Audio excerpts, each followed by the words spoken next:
বহু বছর পর কোনো পাখিকে শিকল বেঁধে পায়ে শিকল বেঁধে আটকে রাখা হয়েছিল, সেই পাখিটাকে মুক্ত করে ছেড়ে দেওয়া হয়। সামরিক স্থাপনায় যাবেন এটাই কি বিশেষ করে সশস্ত্র বাহিনীতে উঠবে। তবে তার যে প্রতিনিধি এবং তার যে অভিব্যক্তি আমরা দেখেছি, তাতে মনে হচ্ছে বহু বছর পর কোনো পাখিকে শিকল বেঁধে পায়ে শিকল বেঁধে আটকে রাখা হয়েছিল, সেই পাখিটাকে মুক্ত করে ছেড়ে দেওয়া হয়। এমন আজকে এখান থেকে আমাদের আরেকটি কথা আমরা বলতে চাই, আমাদের প্রতিরক্ষা বাহিনীকে উদ্দেশ্য করে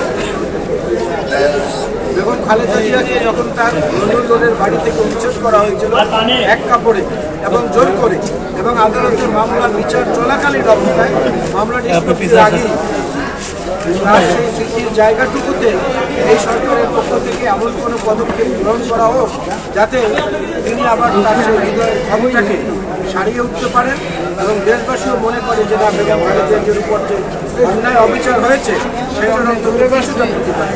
সংস্কারের জন্মদাতা তো বিএনপি। এই 2030 ভিশন শহীদ জিয়াউর রহমানের 19 দফা এবং সর্বশেষ আমাদের পরিণত 27 দফা এবং আন্দোলনরত দলগুলোর সঙ্গে মিলে উপসংহারে এসে 31 দফা। এই সংস্কার শব্দ এবং সংস্কারের যে আকৃতি, এটা তো বিএনপির হাতে তৈরি। আমরা সেই সংস্কারের পক্ষে থাকবো না এমন তো চিন্তা করাই দূষণীয়। এই সংস্কারের মধ্যে এসে পরবর্তীতে যোগ দিয়েছে বৈষম্যবিরোধী ছাত্র আন্দোলনের সাহসী নেতারা এবং আজকের এই অন্তর্বর্তীকালীন সরকার। সুতরাং লক্ষ্য তো সবার এক, কিন্তু অন্তহীন সময় তো সেই জন্য সংস্কারের জন্য নেওয়া উচিত না। এটা দিনক্ষণ বলে বলা যাবে না, এটা বাস্তব অবস্থা বলে দিবে। যেমন গতকালকে যে প্রধান নির্বাচন কমিশনার সহ অন্যান্যদের নাম ঘোষণা করা হয়েছে, এটা তো আমরা বলিনি, ওনারা করেছেন। এটা বুঝলাম একটা পদক্ষেপ এগিয়েছে।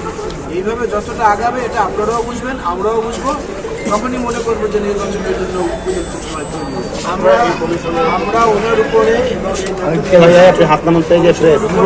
আস্থা রাখতে চাচ্ছি। তবে আমাদের অনুরোধ থাকবে কথা কম বলে বেশি কাজ দিয়ে সেটা প্রমাণ করার চেষ্টা করা উচিত।